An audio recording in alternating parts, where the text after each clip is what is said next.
কখনো কখনো ছোট ছোট অনুভূতি বড় গল্পের শুরু হয়। এটা রাহুল, অঞ্জলি আর টিনার গল্প। এক কলেজ, এক বন্ধুত্ব আর এক প্রেমের জাদু।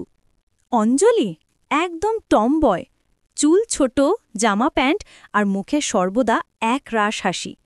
ওর সঙ্গে রাহুলের ঝগড়া না হলে দিনটাই অসম্পূর্ণ। ঠিক তখনই কলেজে আসে নতুন এক ছাত্রী, টিনা মালহোত্রা। লন্ডন ফেরত, মার্জিত, সুন্দর। রাহুল তাকিয়ে থাকে, বাকরুদ্ধ। অঞ্জলির হাসি মিলিয়ে যায়। ও বুঝতে পারে রাহুলের চোখে এখন অন্য আলো জ্বলছে।